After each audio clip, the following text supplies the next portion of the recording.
rencana kenaikan PPN dari 11 menjadi 12% ini kan diumumkan sama Menko Erlangga ya. Di satu sisi pemerintah selalu menaikkan pungutan yang resmi ya untuk menutupi defisit anggaran negara.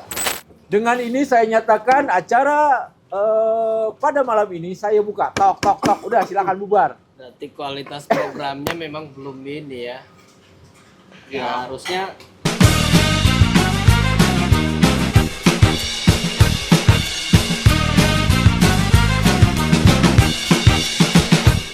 Halo, jumpa lagi bersama saya Fatur Rahman.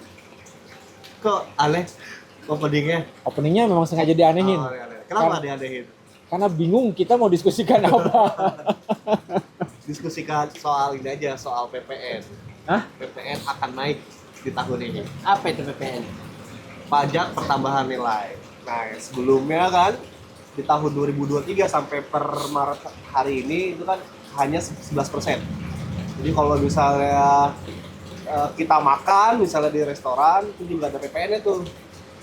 Ya kan kena pajaknya tuh. Nah, sekarang jadi 13%. 12. 12. 12. Iya 12. Kenapa nggak sekaligus 15% aja? Sebelumnya 10 ya, dari 10, 11, sekarang jadi 12 ya.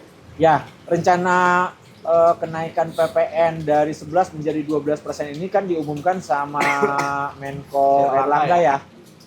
Yang pasti sih kalau yang naik-naik tugasnya menteri yang mengumumkan. Tapi kalau yang turun-turun nanti tugasnya presiden. Oh iya, yang bagi-bagi tugasnya presiden. Yang bagi-bagi gitu pokoknya. Nah, ini akan menjadi persoalan serius jika PPN itu betul-betul naik. Banyak yang menduga kan kalau PPN naik maka akan mendorong inflasi yang tinggi. Nah, inflasi yang tinggi ini mempengaruhi berarti kan harga-harga kebutuhan yang sangat sangat tinggi juga. Iya, Pasti karena akan inflasi itu kan ya harga-harga pada naik, bukan harga satu dua jenis barang ya, tapi hampir seluruh barang pokok yang naik, maka disebutnya inflasi. Itu inflasi. Terus Jadi kalau cuma satu barang yang naik, cuma beras misalkan yang naik, bukan inflasi. Tapi kalau udah beras naik, minyak goreng naik, telur naik, yang lainnya naik, nah itu inflasi. Nah, kalau misalkan PPN ini naik, dikhawatirkan memicu inflasi. Dan kalau inflasi terjadi, itu kan bahaya, itu sangat merugikan masyarakat kecil. Ini sebenarnya ramai juga di media sosial bahwa yang mengumumkan kan Erlangga ya, Menko Perekonomian. Itu ketika di medsos itu komentarnya rasain tuh pendukung salah satu capres ya. Karena kan Erlangga menyampaikan bahwa karena mayoritas masyarakat Indonesia memilih presiden yang memilih keberlanjutan, artinya rencana untuk kenaikan PPN itu juga akan dilakukan gitu. di 2025. Iya. Jadi kalau makan ke restoran itu kalau jajannya 100.000 harus nambah nyumbang ke negara 12.000. Kira-kira begitu ya? Ya, karena 12%. Dikali 4.800.000 dikali 1 tahun. Berarti nyumbang dari makan saja dari PPN kita bisa menyumbang sampai 3 juta. Jadi ada efek juga soal makan siang gratis ya. Kita kan pernah bahas juga ya. Salah satu faktor yang nanti yang bisa mencukupi biaya makan siang gratis adalah kenaikan salah satunya pajak. Juga soal Ya, apa? bisa. Listrik ya. Kenaikan listrik. Jadi makan siang gratis itu akhirnya yang ngebayarin kita-kita juga gitu. Iya, pasti lah. Bukan negara. Mana ada Ya. ceritanya negara. Ya. Negara, tapi negara ambil duit dari rakyat, kan sama aja berarti kan.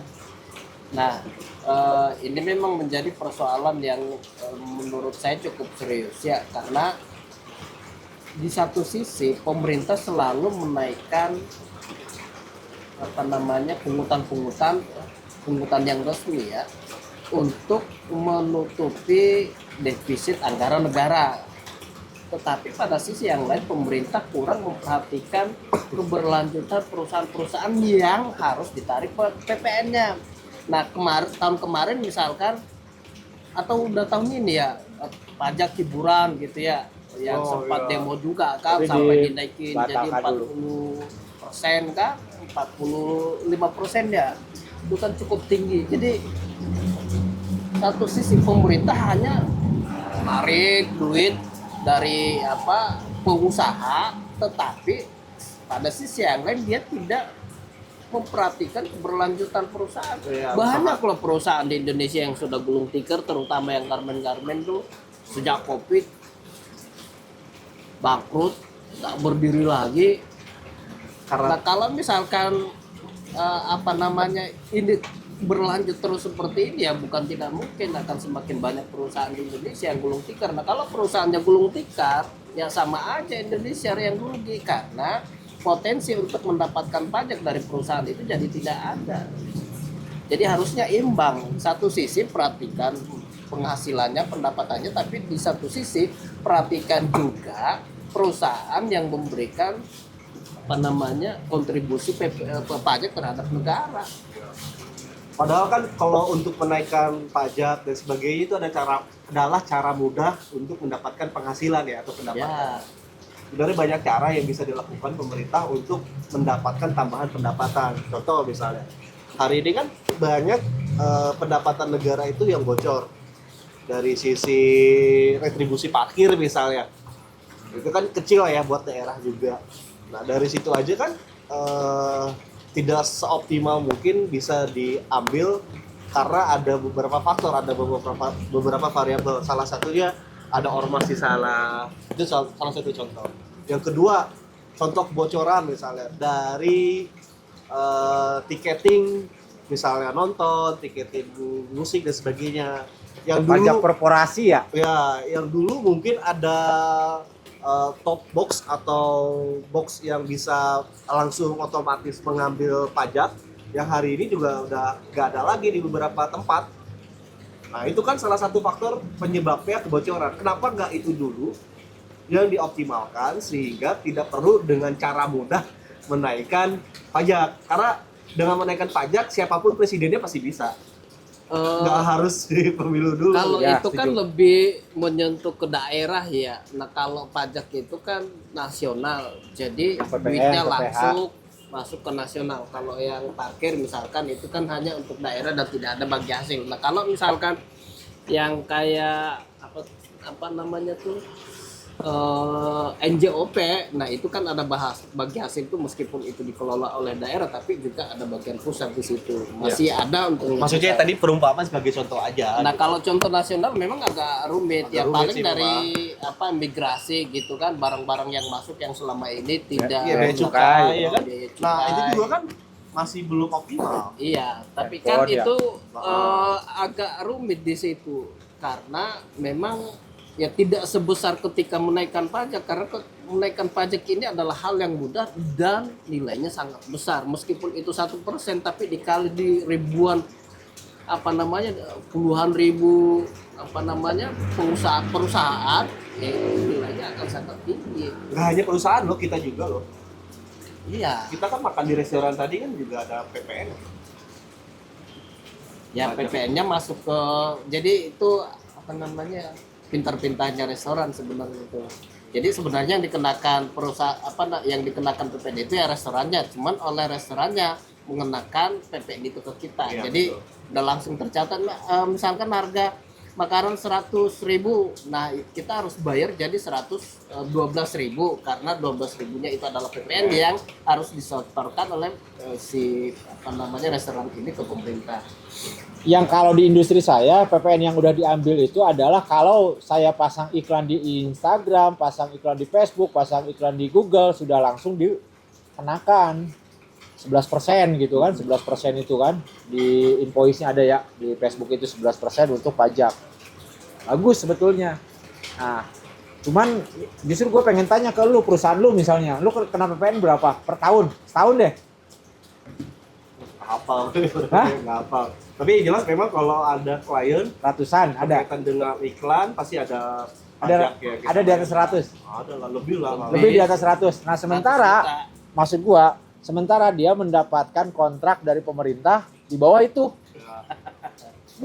Jadi kalau dikurangi pajak lah ya. Total pajak yang diterima sama pernah. Perusahaan saya juga di mana di Bekasi dulu. Pajak yang harus dikeluarkan lebih dari 400 tahun itu. Pajaknya doang. Iya, tapi memang tidak ada cara lain lagi menurut saya yang harus ditempuh oleh pemerintah untuk mengatasi defisit anggaran. Terlebih utang negara sekarang, utang Indonesia itu kan sudah hampir 8.000 triliun. Nah, bunganya saja itu sekitar 500 miliar kalau nggak salah per bulan. Itu angka yang cukup tinggi loh. Nah, kalau misalkan pendapatan negara tidak naik, ya bisa-bisa bangkrut negara ini. Tapi enggak lah, kan Sri Mulyani justru kemarin sudah menyampaikan setelah 12 tahun Indonesia tidak lagi gali lubang tutup lubang. Katanya begitu. Artinya Ya, semoga saja. jadi bukan membayar bunganya saja, tapi sudah mampu memiliki kemampuan membayar pokoknya. Ya kan, Pokok utang. kan apa namanya, APBN 3.000 triliun. Nah, 3.000 triliun. Nah, Utang? kalau misalkan utang 8.000 triliun. Nah, kalau misalnya apa namanya, bunga utangnya saja 500 miliar per tahun, kan kita bisa kalkulasi, orang bodoh kayak kita saja bisa kalkulasi kan. Nah, kalau misalkan tidak tutup lubang, ya caranya memang begini, harus meningkatkan pendapatan negara.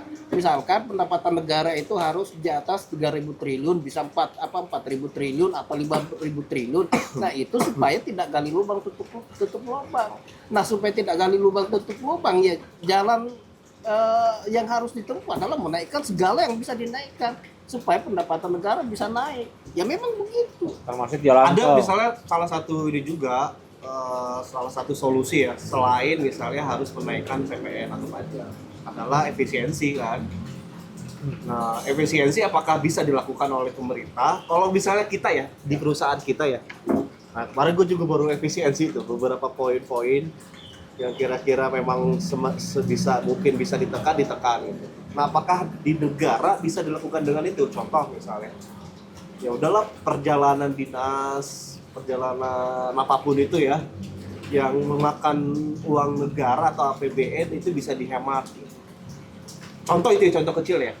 Atau misalnya, nah ini kan lagi rame juga IKN ya, malah dikomentari bahwa pembangunan rumah menteri di IKN itu sangat Berlebihan. memprihatinkan gitu ya, kata Menko Maritim Pak Luhut gitu ya. Padahal kalau itu bisa diefisiensi, kenapa enggak? Gitu.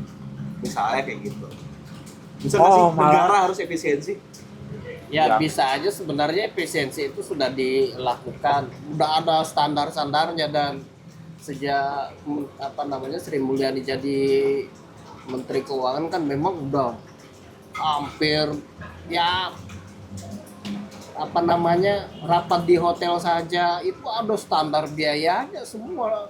Jadi ASN, pejabat negara yang mau melakukan kunker, yang mau melakukan meeting-meeting di hotel, yang mau memberikan honor, itu udah ada aturannya semua yang dibuat oleh Kementerian Keuangan.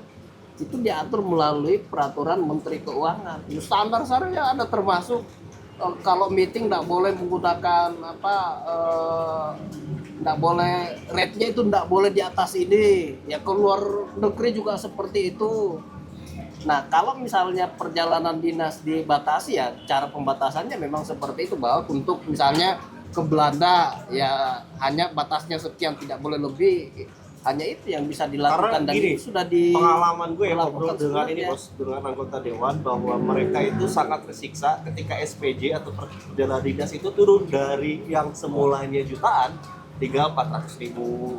Iya. Nah, sebenarnya kan ya model-model kayak gitu itu baru contoh anggota dewan ya.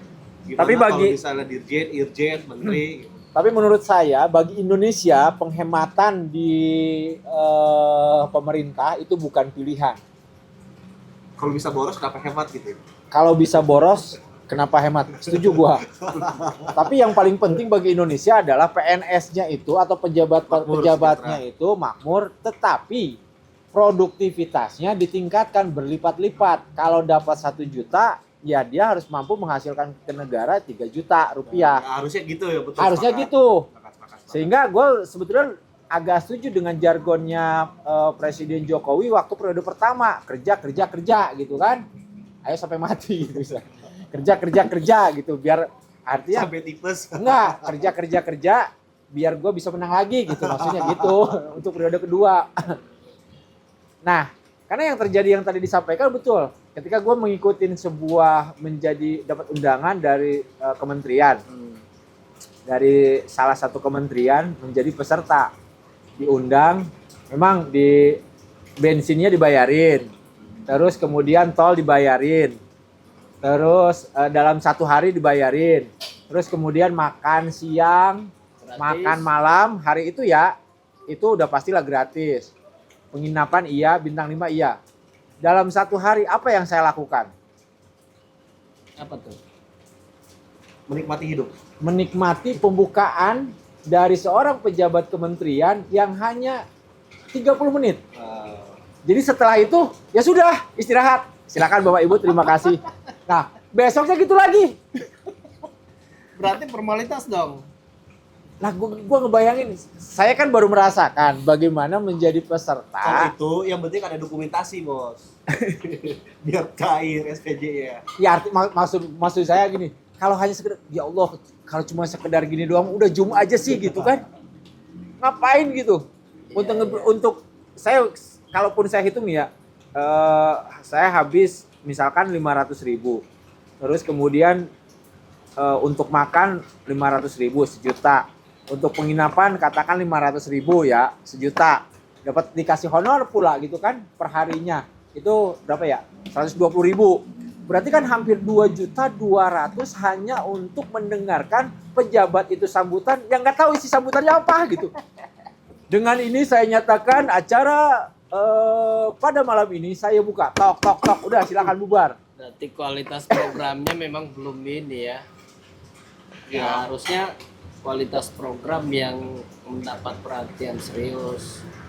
Jangan sampai kemudian pejabat negara ini tahunya hanya menghabiskan anggaran untuk program yang tidak berkualitas. Menurut saya ini tidak berkualitas programnya kalau modelnya Atau kayak gini. bagi mereka sih berkualitas bagi jangka panjang, cuman dalam sudut pandang yang mana atau dalam persepsi yang mana. Cuman yang ya baru ngalamin sih. Enggak, kalau menurut kacamata gue, Bos, itu ada istilah daripada silpa gitu. Berarti kan dihabiskan gitu. Tapi kan masih lama ini, Bo. Ya meskipun masih lama, tapi kan kalau itu sudah masuk jadi program ya udah selesai, udah Pada bisa nggak ketata. diserap. Kalau tidak dikerjakan program ini, mau dikerjakan bulan ini, mau bulan 9, mau bulan 11, kalau tidak dikerjakan ya tetap jadi silpa. Nah memang salah satu kelemahan kita itu adalah orientasi pemerintah itu adalah bagaimana menghabiskan anggaran. Sementara kalau swasta kan bagaimana menjadikan anggaran itu menjadi lebih produktif kan gitu ya. Itulah bedanya mindset antara pemerintah dengan swasta. Tapi sebenarnya sih Jokowi juga sudah menekankan bagaimana supaya anggaran itu terserap dengan program yang lebih berkualitas. Nah, sayang aja kalau ada yang kemudian program dijalankan modelnya kayak gini, benar-benar hanya menghabiskan anggaran tapi outputnya tidak jelas. Banyak kayak gitu. Kita perusahaan ya, anggaran nih 1 juta ya buat 1 orang untuk meeting di hotel misalnya. Itu rapatnya dari jam 7 pagi sampai jam 12 malam, Bro. Biar nggak ada yang terbuang sia-sia waktunya ya. Iya, tidak ada. Ayo gitu kan. Udah yang telat dikunciin lah, nggak boleh masuk gitu. Lah ini gitu. Kayak ya emang sudah begitukah tabiatnya gitu. Nah kita balik lagi ke PPN ini kira-kira kalau naik 1% kan 1% naiknya deh.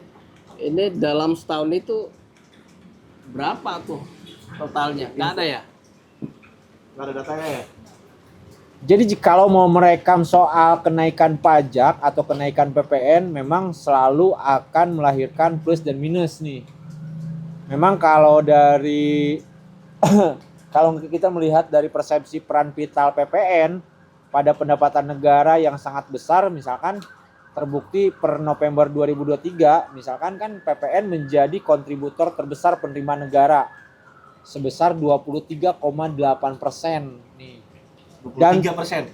Ya, dan tumbuh hingga 18%. Artinya asupan dari PPN itu sudah mencapai 23,8%. Itu mudahnya. Sementara Banget ya. makanya penerimaan negara sangat penting untuk pendanaan kebutuhan bangsa yang semakin naik setiap tahunnya. Nah, cuman memang di sisi lain dampak dari PPN ini ada banyak faktor ya. Kalau kita lihat, satu, kenaikan PPN berpotensi semakin mendorong inflasi yang tadi kita sampaikan. Iya.